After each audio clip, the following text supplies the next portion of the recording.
Hi, today we will be reading Too Many Tamales by Gary Soto, illustrated by Ed Martinez. Snow drifted through the streets, and now that it was dusk, Christmas trees glittered in the windows. Maria moved her nose off the glass and came back to the counter. She was acting grown up now, helping her mother make tamales. Their hands were very sticky with masa. "That's very good," her mother said. Maria happily kneaded the masa. She felt grown up, wearing her mother's apron. Her mother had even let her wear lipstick and perfume. "If only I could wear Mom's ring," she thought to herself. Maria's mother had placed her diamond ring on the kitchen counter. Maria loved that ring. She loved how it sparkled like their Christmas tree lights. When her mother left the kitchen to answer the telephone, Maria couldn't help herself. She wiped her hands on the apron and looked back at the door.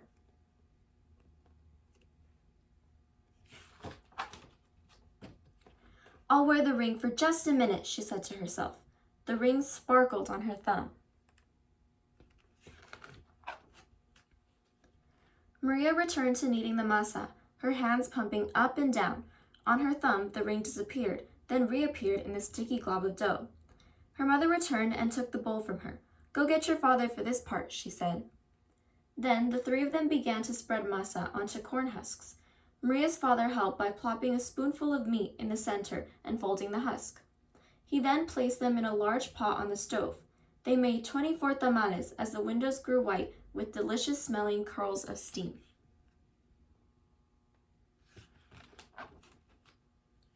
A few hours later, the family came over with armfuls of bright presents. Her grandparents, her uncle and aunt, and her cousins Dolores, Teresa, and Danny. Maria kissed everyone hello. Then she grabbed Dolores by the arm and took her upstairs to play, with the other cousins tagging along after them.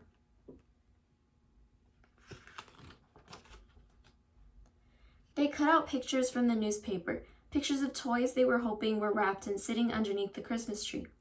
As Maria was snipping out a picture of a pearl necklace, a shock spread through her body. "The ring!" she screamed. Everyone stared at her. "What ring?" Dolores asked.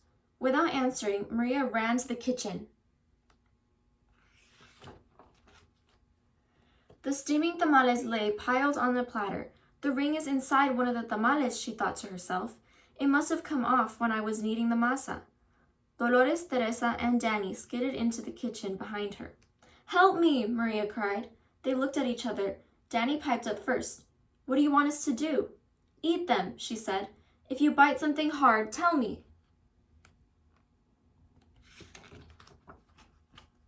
The four of them started eating. They ripped off the husks and bit into them. The first one was good. The second one was pretty good. But by the third tamale, they were tired of the taste. "Keep eating," Maria scolded. Corn husks littered the floor. Their stomachs were stretched till they hurt, but the cousins kept eating until only one tamale remained on the plate.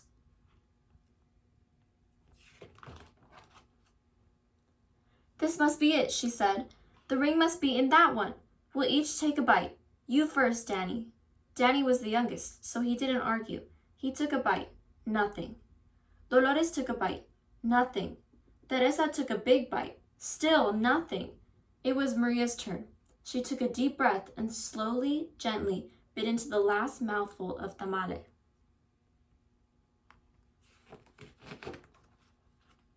"Nothing! Didn't any of you bite something hard?" Maria asked. Danny frowned. "I think I swallowed something hard," he said. "Swallowed it!" Maria cried, her eyes big with worry. She looked inside his mouth.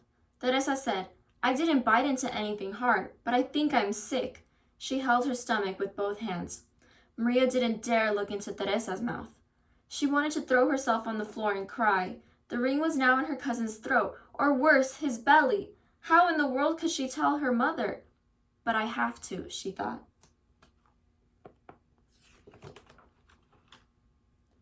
She could feel tears pressing to get out as she walked into the living room where the grown-ups sat talking.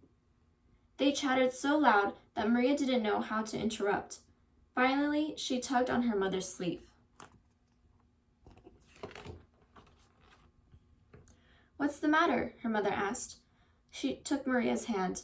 I did something wrong, Maria sobbed. What? Her mother asked. Maria thought about the beautiful ring that was now sitting inside Danny's belly and got ready to confess. Then she gasped.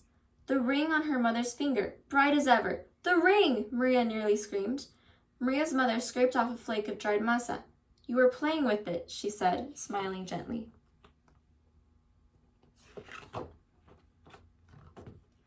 I wanted to wear it, Maria said, looking down at the rug. Then she told them all about how they'd eaten the tamales. Her mother moved the ring a little on her finger. It winked a silvery light.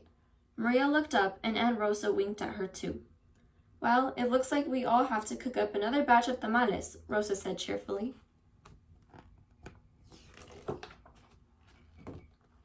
Maria held her full stomach as everyone filed into the kitchen, joking and laughing. At first she still felt like crying, as she needed a great bowl of masa next to Aunt Rosa.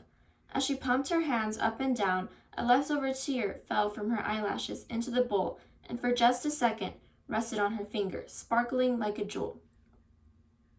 Then Rosa nudged her with her elbow and said, Hey, Niña, it's not so bad. Everyone knows that the second batch of tamales always tastes better than the first, right?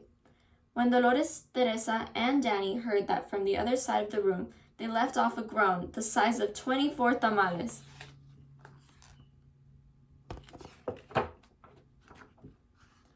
Then Maria couldn't help herself. She laughed, and pretty soon everyone else was laughing, including her mother.